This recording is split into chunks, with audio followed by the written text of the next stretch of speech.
Hey guys, back with another update on my Vaterra Ascender project. Now, turning this one into a Unimog, but before I really get into that whole process, I wanted to install some option parts. Now, in front of me here, I've got several parts from Vaterra. I've got their front aluminum knuckles and C-hubs, as well as their rear aluminum lockout replacements.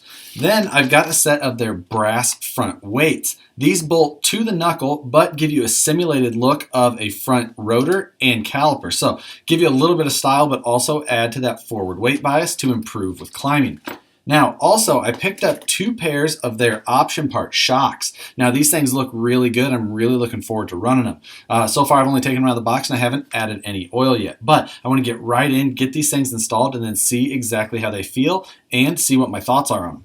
The first part I began working on is the front knuckle and C-hub combination. Now, the stock plastic knuckles had a lot of ribbing and reinforcements added to make those stock plastic knuckles pretty strong. Now, I never broke them, didn't have a problem with them at all, but just replaced them as a precaution, as I do plan to be pretty hard on this truck when I'm competing with it. So the stock plastic knuckles, like, again, they didn't give me any troubles, but I am looking forward to running something like this where I'll never have to worry about it.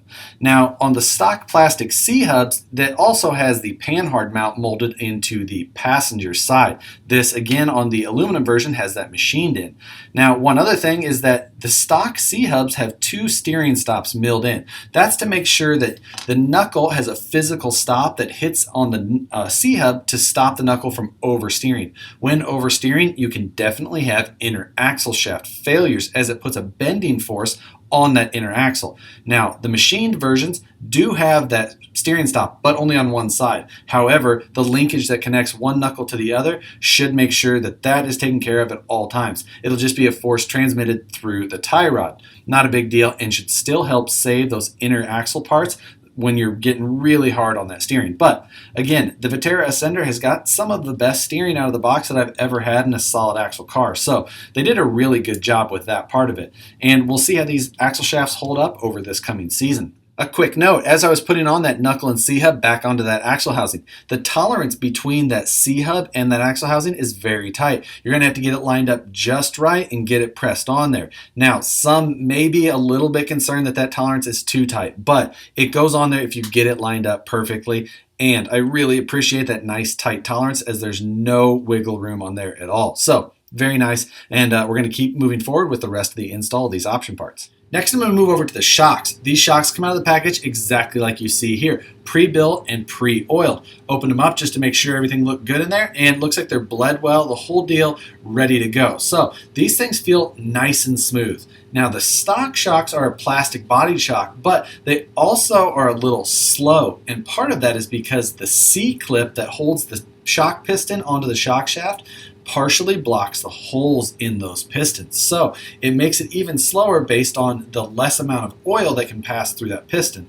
So that can be slightly modified if you wanted to get in there and kind of deal with that a little bit. But for now, I'm just going to swap right over to these nice, fully aluminum built Vaterra shocks. I've got the front shocks mounted on this thing. Everything is cycling very smooth and it feels great overall. Something that I do feel is very important to note, however, is that when you get these option shocks out of the bag, there is no provisions to mount that top part of this shock. What you'll need to do is remove the metal ball end from the top side of your stock shock and then put it into that body.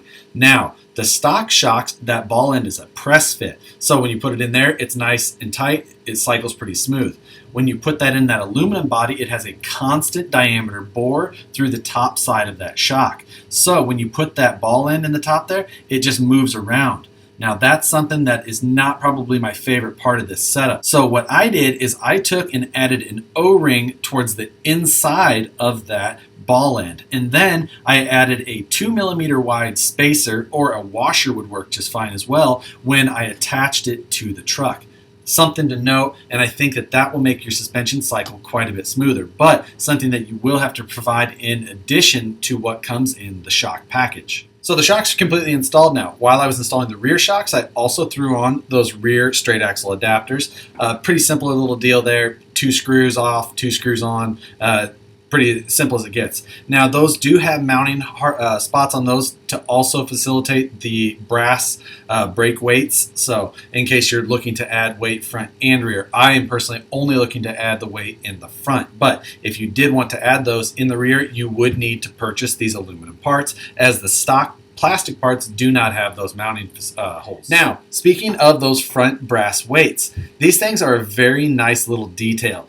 Vaterra added the brake disc and brake caliper style to them just to make them look a little bit more scaled than a big comp style brass knuckle weight. These things, again, add that scale appearance. So these do give you also a little bit of weight, helping you move that weight bias more towards the front. I like to try and eliminate the use of wheel weights, as it adds stress on your drivetrain as you have to speed up or slow down that rolling momentum. But that's what I like to try and do by moving all the components and everything as forward and as low as possible to give me a good center of gravity and forward bias without getting too overkill. If you have too much weight up front, that rear end will always want to pass you when you're trying to do like a nice downhill descent. These things are super easy to install. All you do is you basically slide them over that front boss on that knuckle, and then one 2mm screw retains them. Now on the other side, I actually went a little bit further and added some detail by doing just a little bit of painting just to see what it would look like. And as opposed to simply bolting on the brass weight, a little bit of paint can go a long ways with how that looks. It hides it just a little bit more and gives you something a little bit better to look at. And it's going to be hidden behind the wheel, so even my painting skills will probably suffice for something like this. Just as a little point of reference here, you can see on this side I didn't paint the caliper or rotor, and you can kind of tell that it's in there. It's not like it's glaring or anything like that, but you can tell that that is a brass weight on the inside. Now even with my quick little painting, you can tell from the back side on this one, you get a much better look. It doesn't quite point out or stand out quite as much, and just all in all, it looks a little bit better. So that's going to take care of all the bolt-ons that I was looking to get done this week. Overall, I think the truck's coming along pretty nicely. Those option parts are just going to make me a little bit more comfortable when really trying to throw this truck around on course. Overall, I think we've got a nice base going on. But to give you just a little bit of a sneak peek of exactly what this truck's going to look like in the end, I've got some of the drawings that I've been preparing over the last week. Now, what I've got in front of me here is a printout of the 3D model that I've created for this truck. Now, what I did was I modeled that Unimog cab that I've showed you guys before, as well as some of the basic features of this truck, such as the chassis and then the motor position, exactly where it was going to be, because I've got some stuff that I'm going to play around with an interior cage for that car, with this car, but that's going to come a little bit later. Now, what you see here are just the tubes and things. I like to play around with it in CAD and decide exactly what it's going to look like before I ever bend anything. It's a lot easier for me to bend up or model up 10 different options for this car to see what I like before I start bending any real tubes. After I decide on the actual design, that's when I go a little bit further. I come up and I take each individual tube out of the model, and then I create bend templates. This is exactly to scale of every single tube that's going to be on this car. And then I've got templates below it that show me exactly how they're supposed to line up so that I can construct it just like I had in the model. Now, the CAD software I use is just a 3D CAD software. Just about any of them will do the exact same thing. None of them are going to make it any easier. It's going to be a little bit of work no matter what you do.